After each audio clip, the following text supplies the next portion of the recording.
So if you're telling your sales team, hey, we want you to go out there and increase sales by 25%, is that really the ultimate goal? Or do we want to also increase profitability and also have more money in the bank?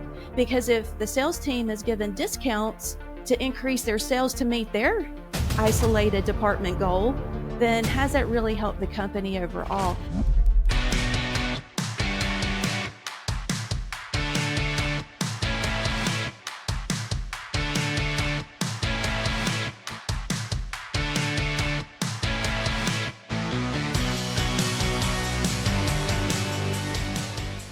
Tina, welcome to the Site Shed podcast.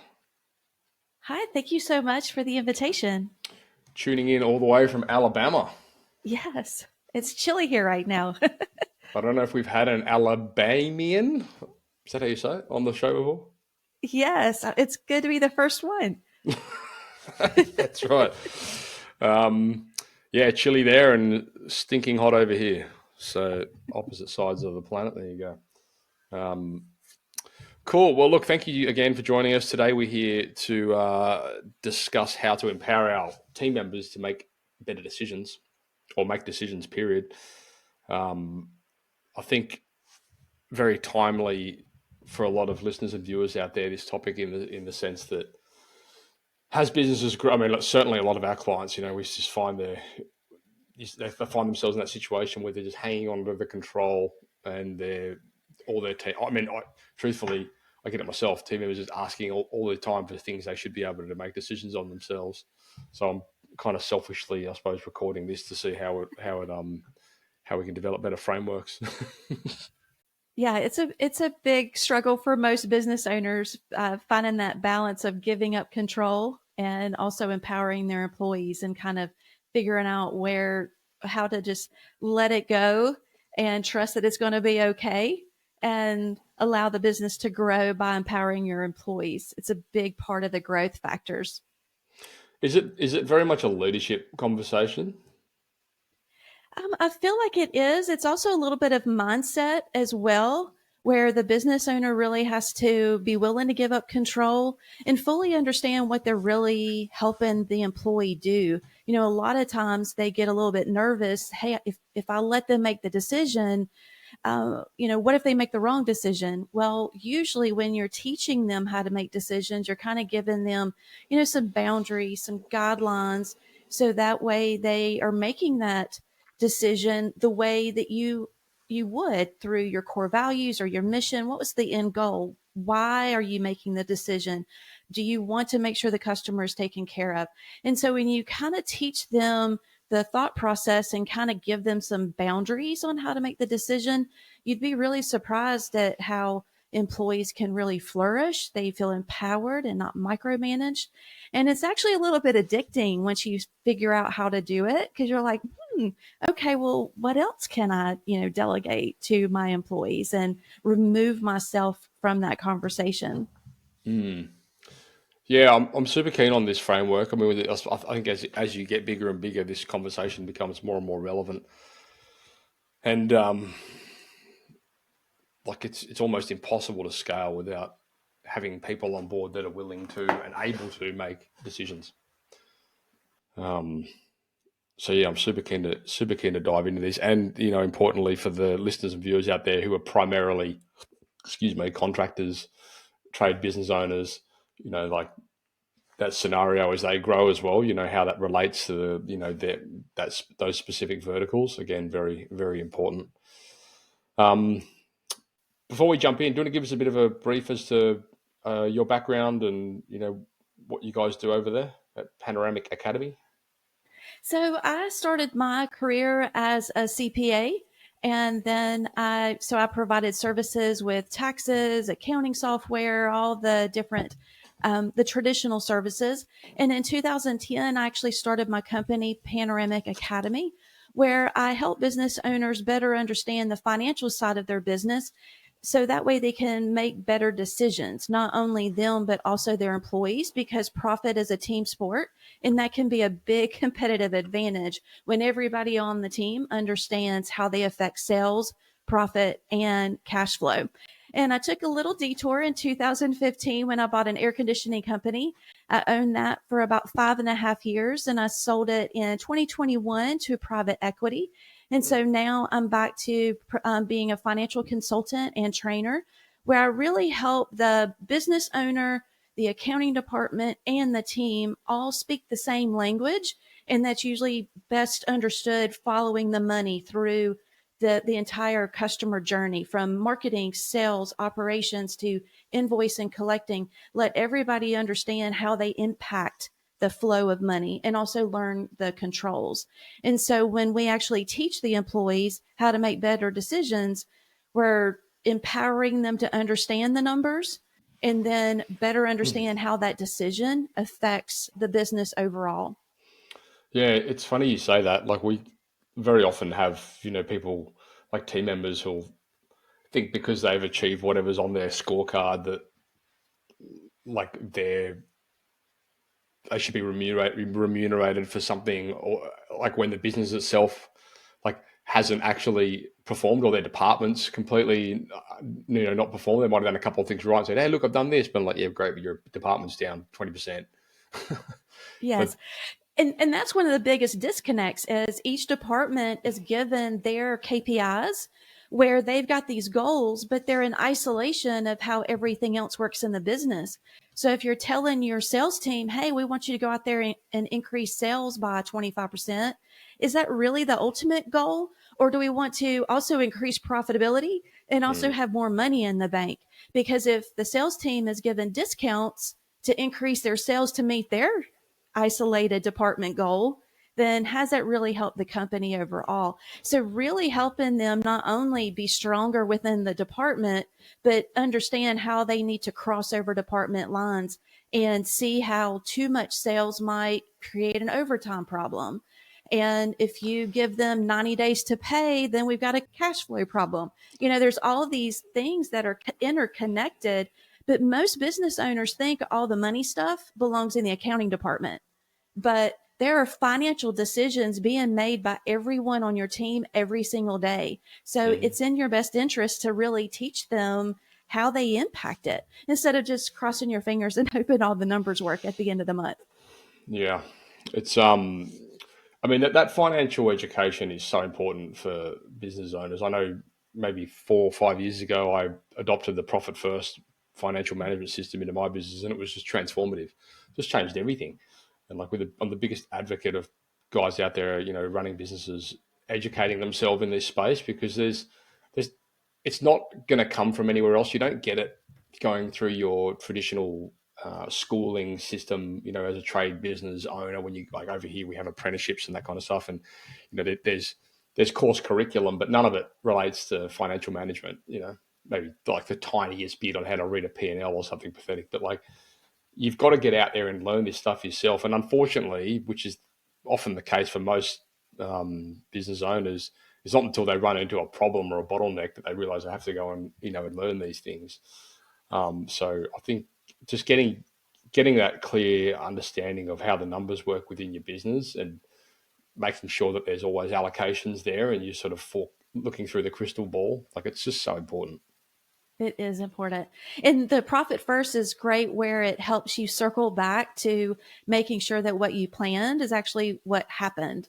Because that's one of the biggest problems is business owners set those goals, they create systems, but then they never circle back to see, did this actually work the way that I planned? If it didn't, what can I do to fix it?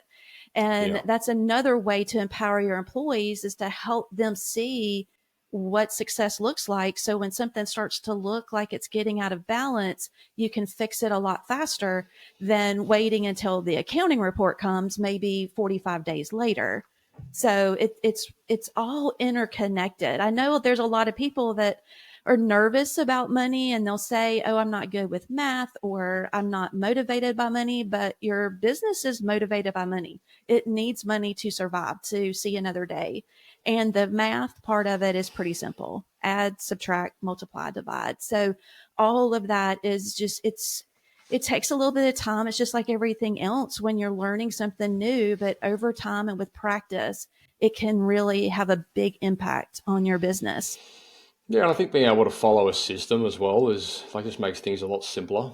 When we Mhm. embraced the profit first system, it was easy. It was relatively easy to follow once it was set up because it was just a series of things to follow. Like it was a checklist. It was a basically a defined system, so it made things a lot easier. Whereas before that, you didn't really have a clear understanding of what to do next, what to look at, and that kind of stuff. So it really did clear things up. So yeah, I mean, I'm sure there's many other systems out there that do equally as good a job. It's just and quite truthfully, I don't think it matters which one you use as long as you're using one of them. Yes. Um, so anyway, going into I suppose the conversation around decision making, I'm really keen to dive into this and understand. I mean, you said before like helping people make decisions based around your values, your mission, your vision, that kind of thing. I think that is like one of the biggest disconnects. And going back to like getting the right people on the bus, being in that situation where you've got team members that just refuse to get along with each other, and it's almost impossible to teach that. It's almost impossible to improve that mindset, like you were saying earlier in the piece. Like there's some people you just got to get off the bus. That's just the reality of it. Because it's almost like you can't do enough for some people, and there's always going to be an excuse which is going to come at at the expense of somebody else. I find. Yeah, you definitely, it's hard to fix attitudes. Yeah. So all you can do is coach them up and provide that value of this is how we're going to treat each other from a core value standpoint. And if you cannot work within those guidelines, then it's best that you find another opportunity because this isn't the right bus for you. And it's tough to do, but you can feel really good knowing that you gave them the opportunity to step up. And if they don't, then it's kind of their decision. And they're probably going to be a lot happier wherever they end up landing, where they can find that um, the the ability to gel and work well with the team. Because the last thing you need, I mean, it only takes one person to have a toxic attitude and just destroy everything else. So even if you let somebody go and you're one person down on your team, it can feel like, oh, that's a big deal. But sometimes kind of taking a step back can really help the whole team kind of recalibrate, Mhm. decide what you really need, and then move forward. So, yeah, it's really interesting to see how core values and mission and all of that just really kind of setting those guidelines and communicating that during the hiring process. Like, we have a great team. I said that many times with the new hires. We have a great team. It's your responsibility to join the family and work with us, not against us. I'm Yeah. open to ideas and suggestions, but it's your responsibility to kind of fit in to the team. Yeah. I think the accountability part of this conversation has just become so relevant when you're empowering people to make decisions because if they're not accountable and they're not doing what they should really be doing or being accountable to other people within their department or whatever it might be, like it's just an immediate red flag. And it's Definitely. and I've found it really hard to train that out of people. It is difficult because being able to delegate the decision, you've got to have a lot of trust in that person. And so when you first delegate the task, you've got to see that they are able to provide, complete the checklist or go through the same steps. Make sure you're paying attention to how they're having a conversation with the customer or their coworkers.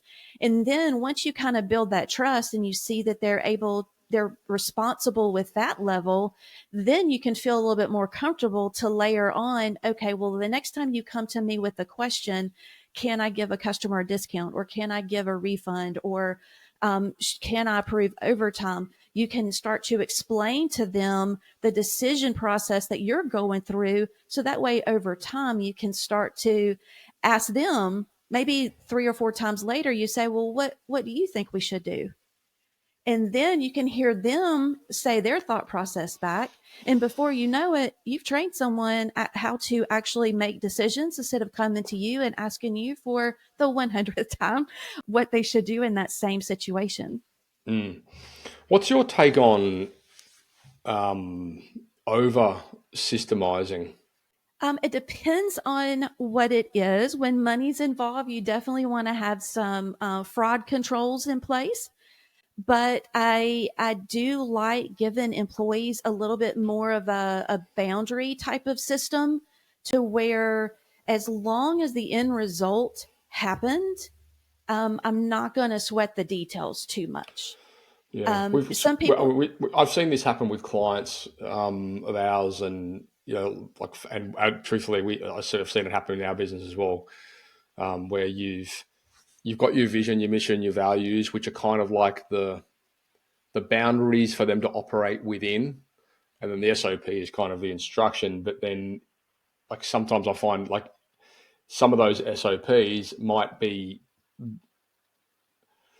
almost removing part of the decision making process because they just want to follow the thing instead of actually thinking, And so we're in that yeah, and situation where we've got hundreds and hundreds of SOPs, and um, people that don't want to or are afraid to step outside and do things there like that could work better because the process says to do it this way, sort of thing. yeah, and I think for me, I prefer the procedures that are a little bit more of a guiding principle bullet point, Like outcome where based. this is what you're doing, why you're doing it, how does it fit in with the rest of the company, and these are the 5 steps that must be done. Like, we cannot go without these 5 things. But then there's a little bit more boundaries from the standpoint of, do you do this every Monday at 12? Or is it a little bit more flexible? Because some things, like if it's needed for payroll or collecting money, or answering the phone, there are certain things that they must be done a certain way. Also, from a customer experience, you want that customer, regardless of who calls in, to have a very similar experience. So in that circumstance, you would want a pretty standard procedure. So that way, if you've got 5 people answering the phone, the customer gets the same experience across the board. But then you do give them a little bit of flexibility where, if the person sounds like they're wanting to talk about their dog, let them have 30 seconds to ask about the dog if it's in your CRM, system. So you make sure you're gathering the right information to set the call, but you also give that freedom to where some of that personality can come out in that job. So it's kind of like a balance. You definitely don't want to run your business with 10,000 pages of SOPs. I mean, Mm, that's just suffocating. mm. And you've got to kind of pick your battles. And also, you don't want to spend so much money and time drowning in those types of systems to where people cannot breathe and enjoy their job. Yeah, I think for the better part, most of like, well, the biggest advantage that we see for our clients out there, and probably many of the listeners and viewers in the space of system creation, is the like the reality of once you create that system and not having to necessarily have that in-depth conversation again. Like if it's something that's like relatively complex, this is how we wire up a hot water heater or whatever it might be. You don't want to constantly be having that conversation over and over again with every new apprentice that you have through your business. So having something that's documented there to say, here, just go watch this and just follow the checklist. And then if you have any problems, let us know. Like that kind of thing, I think is quite useful. But yeah, again, I guess that runs the line, doesn't it? There's things that do require specific um, process, like something that has to be done a certain way to be done the most effective. And there's things that can perhaps not be done so structured and still have the same outcome and enable people to get there in their own kind of way, which truthfully may be better than the way that you've suggested. The apprentice, they're starting from zero, and Right. they can hurt themselves if they do not pay attention to natural gas lines or electricity. And so it's super important from a safety standpoint that there are very specific training programs. But once employees kind of move out of that kind of base level, from whatever department that they're in, and they start to grow, and they're starting to be able to make decisions and work within boundaries, then that's when you can kind of loosen it, the the management a little bit. But when they're starting out, you definitely got to be a lot more strict. So that way they can learn the right way of how you want that service performed. Otherwise, you'll have too, that goes back to the customer experience. You want to make sure that it's being taken care of the right way the first time so you don't end up with a lot of callbacks in your business because that could get expensive as well. Absolutely, and that was actually something that I wanted to bring up back when you were talking about that whole sales conversation. You know, the goal is to increase sales, but at the same time, not increase customer complaints. You know, ethical selling, that whole thing. Which I've seen that over and over and over again in the trades, where you've got like this one sales guy who's really great or whatever, and he goes out there and he just oversells, and you know they get all clients get all these complaints. I mean, we've had colleagues of ours that have ended up on radio and all this kind of stuff, through just essentially what is seemingly on reflection a process failure, like empowering somebody to go and do these things when it just led them down this path of more, more, more, more, more for their own advantage, as opposed to thinking at the greater picture of the business. Yes, and definitely teaching the salespeople, because going out and selling with using discounts or over promising, that, I mean, that's an easy way to sell. When you give them boundaries and they're able to step up and sell at full price and not promise it today at one, in an hour, that's when you can really see the true sales skills and how they're able to present. Plus, that goes back to the customer experience. We want that experience to be consistent all the way across the board. The last thing we want to do is sell them something that it's going to be hard for us to deliver. And then we put our operations, our technicians, in a tough spot because they are not able to deliver what's promised. And that's it. I loved studying how Disney teaches their employees. And so their employees are actually encouraged to go work in the other departments. So they can go work actually in a park. They can dress up as like characters.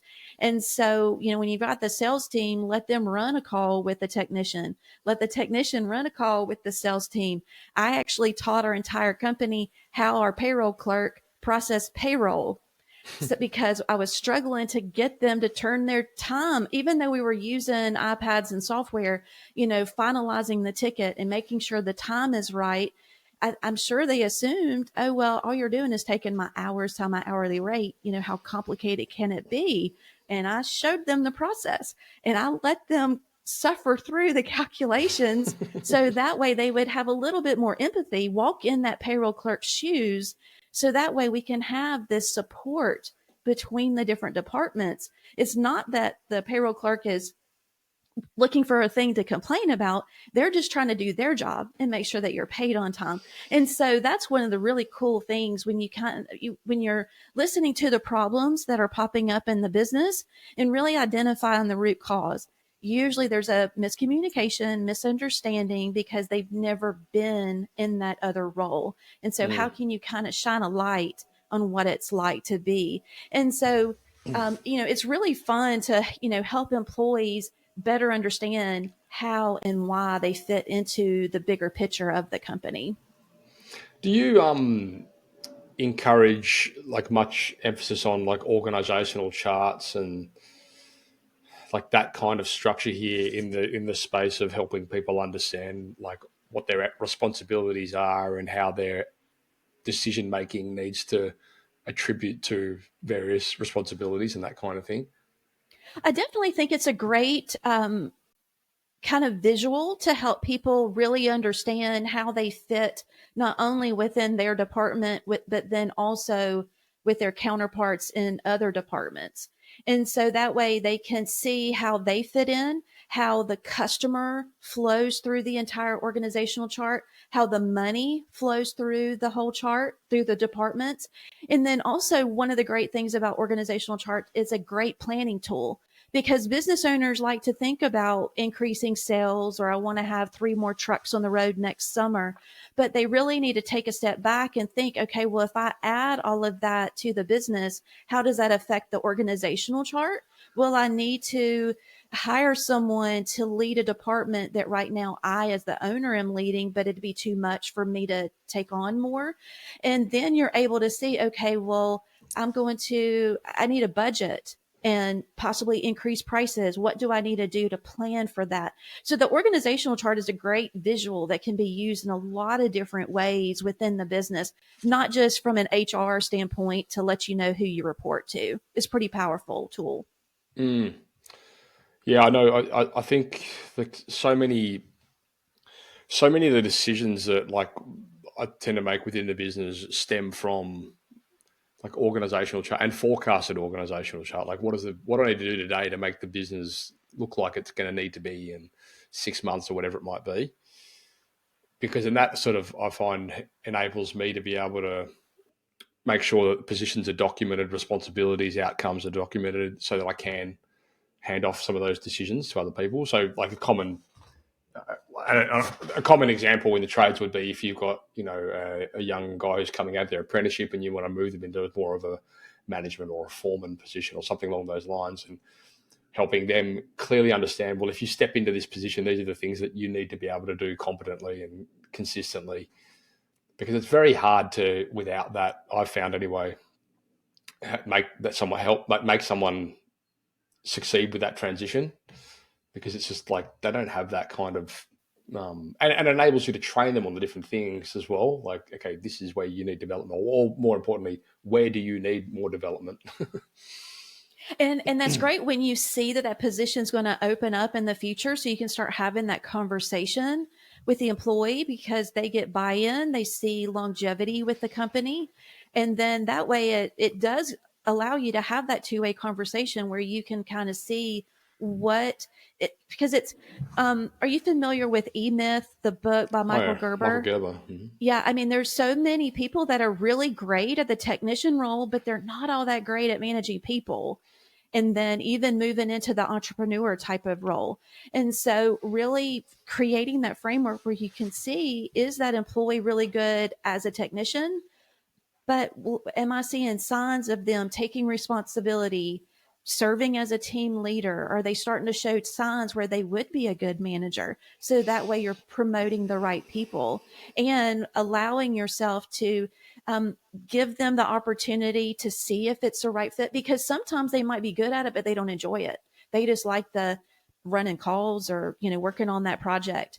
And so giving them the opportunity to say, okay, we're going to try it for 6 months. If it turns out that this is not what you enjoy or what's working out, we're going to keep you on. You'll have a space. And so that way they don't feel like they've just got to look for another job because that promotion did not work out. Mm-hmm. Yeah, it's a really good point, and I think that you see it all the time where people have been promoted due to things like the amount of time they've been in a business, when really they don't possess the skills for that position. They just, for whatever reason, they've been promoted because it seems like the right thing to do. I mean, it's almost a prophecy, isn't it? Like those, like you could be the best tradesperson in the world, but it doesn't mean that you can manage people or more importantly, run a business. I think Yeah, people it's really underestimate those different, like the different hats you've got to wear and the different, um, and change is uncomfortable, I guess, as well. So there's probably a heavy level of resistance when they think, well, I've just come from this and I've been good at it, and now I'm going to be over this, and I've got to learn all these different skills. And am I really actually going to be able to do it? Yeah, and there's that to go back there, they are three very different skills, because keep in mind I owned a air conditioning company Mm-hmm. for 5.5 years. I do not know how to repair an air conditioner. Right. It's completely different skills. And so that's one of the biggest struggles that business owners have, is they're so good at the technician role. They're so great at taking care of that customer and delivering great service. But the business side is, it's a totally different world. You can learn it. You've just got to invest some time in it and accept the fact that the technician role managing people, running a business, 3 different skill sets, and you need to invest time learning how to do all 3. What are some of the what does a business that runs with empowered team members, look like as a snapshot for people down the track, and especially putting into perspective the like what the director's life or the management's life looks like once you've got a system in place that's working. At first, it feels a little weird. You're going to feel like you broke the business because no one is calling you with an emergency question. And you're going to check your phone and wonder, is your self service cut off? Because you're going to find that you actually have time to actually work on the business, you and the leaders, because you're going to be able to think about the future, be able to think about next week, think about next year, and actually have some thoughts about the actual business instead of constantly feeling like you're putting out fires and putting out those emergencies. And so you'll feel a big difference. At first, you're going to feel a little bit guilty, like you should be working harder, but this is what working smarter looks like. You're actually you're allowing your team to take care of the customer. You know that your business is working well for you when you attract new leads, close the sale, deliver the service, invoice the customer, and collect payment without you as the business owner or leader being involved. And you're just going to feel so much freedom. You're going to wonder, oh, well, what else am I supposed to do? Well, there's going to be training, recruiting, building the culture, company meetings. There's still a lot of things that you've probably been dreaming about doing. And now you'll actually have the time to do it. Mm. Yeah, I know what you mean about the, like when you think, oh, something must be wrong here. Like, why is no one asking me questions? I relate to that. I do. I know sometimes I have to check in with my ops manager sometimes and say, hey, what's is this okay? Everything's like, yeah, it's fine. I'm like, oh, okay. What's happening this day? Oh, that's all sorted. Don't worry. Like you just through, I don't know, like bad habits or fear or whatever, you just want to make sure that things are running smoothly when they typically are. And And is it it might take 30, 60, years? 90 days of checking in on them, and you'll start to build trust. It's like, okay, well, nothing blew up, so it must be working pretty well. And also, one of the other things that's really cool is instead of you as the business owner delegating to the manager, look to see who is the person that first encounters that problem or the question. It might be the person that answers the phone. So can you delegate that decision all the way to the person that's answering the phone? I did not deal with customer refunds. I did not deal with customer complaints. How can you empower your employees? Now, not never. There were some oddball situations that did come up, but for the most part, there were things that were just handled without without me having to get involved. And so it can be done. It's a little bit nervous at first, but Mm. you'll feel your time. Um, Now, in the interest of delegation, is there like who should be doing the delegating, and I suppose more importantly, how do you address that hierarchy conversation within the business so people are like, oh, you're not my boss, that kind of attitude? Usually it stays within the department. So the business owner would train the leader of the department, the leader would train the employees. And then from a company overall training standpoint, we would make sure that everyone really understands how the pieces connect and flow between the departments. So it's not because you can only have one boss. Otherwise, you're going to end up with a lot of resentment and too many people telling you what to do and then nothing gets done. So when you really create, so from a job title, supervisor, who do you report to? Usually that's the person, because I, as the business owner, am going to hold the manager accountable. And then the manager is going to hold the apprentice or whoever's, under them, hold them accountable. So it's my responsibility to teach the leaders and empower them so that way they can teach their team and really, hold their own meetings and, take ownership. take their team lunch, give them a budget so that way they can really build the culture within their team. And then my responsibility as the owner is to really pay attention to the company as a whole. Mm-hmm. So, in the interest of getting started, is there anywhere you'd advise people out there that are wanting to sort of embrace this framework and really, get this moving in their organization? Where do you start? One of the easiest ways to get started is to grab a little notebook and for a week, write down every question that you're asked from your employees and your customers and even your vendors. And at the end of the week, go back through the list and you can pick the one that you're asked the most often or the one you dread answering the most. And just start with that one. Pick one that you feel comfortable doing and actually sit down with the person, go not just the manager, but go all the way down to the first person asking the question or the problem and start teaching them. And keep in mind that when you are teaching them, this is not a one and done. I know everything makes sense in your head where you should be able to do this in 5 minutes, but you've got to, it's just like with everything else in training.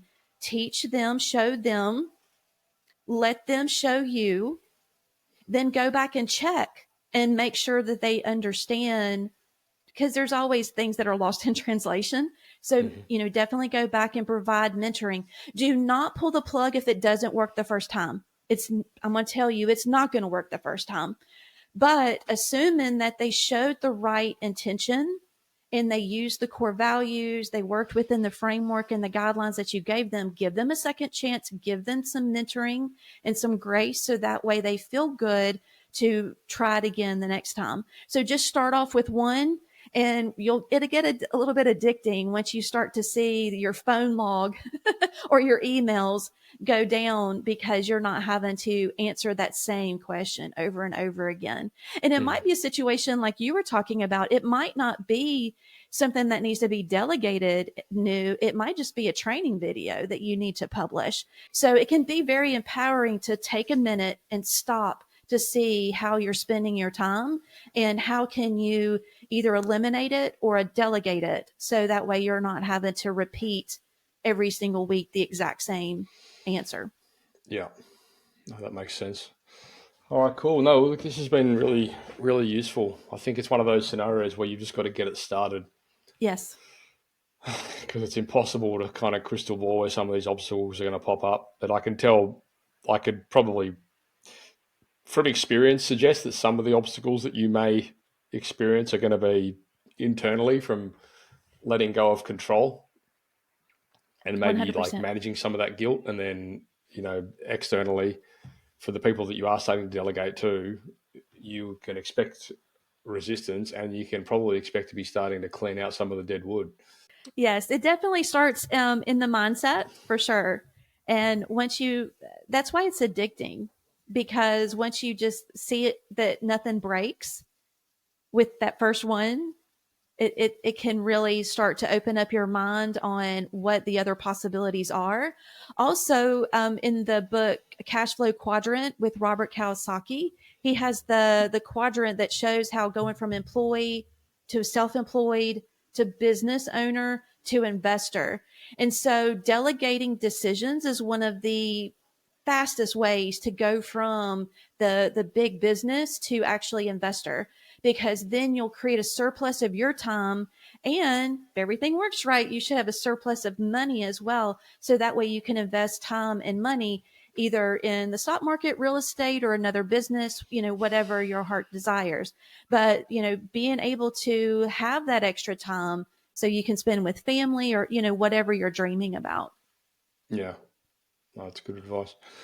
All right, well, thank you very much. If the listeners and viewers out there want to get hold of you, where's the best place? I am on LinkedIn and YouTube, and my website is panoramicacademy.com. And if Awesome. you've got a follow up question with anything what we talked about, feel free to email me, Tina@panoramicacademy.com. I am more than happy to point you in the right direction. Amazing. Tina, thank you so much for your time. I'll let you get on with your afternoon, evening. For you listeners and viewers out there, if you do have any questions in relation to follow up, all Tina's links and stuff will be in the show notes, so you can head across there to get those. And if you see anything come across in via social or through our emails or whatever it is, and you need any further elaboration or you've got any questions about anything, or maybe we haven't covered off on something that you wanted more information on, let us know. I'm sure Tina will be willing to come back on and answer those more specifically. Thank you, everyone. Tina? Thank you. That is a wrap. Thanks for watching, guys. I hope you enjoyed that episode. Please, while you're here, subscribe to the channel and give this video a like. Now listen, if you are a trade-based business and you work in projects, roofing, bathrooms, kitchen renovations, home renovations, solar installations, that kind of thing, we would love to be able to showcase you as our next success case. Insane return on ad spend over here. We're talking 2,000, 3,000, 5,000, 13,000% return on ad spend week in, week out with some of our clients. And we would love to put you in that picture. So please head across to tradie.wiki/YT for YouTube. Tradie.wiki/YT for YouTube. I look forward to chatting to you soon. Enjoy the next episode and thank you for all your support.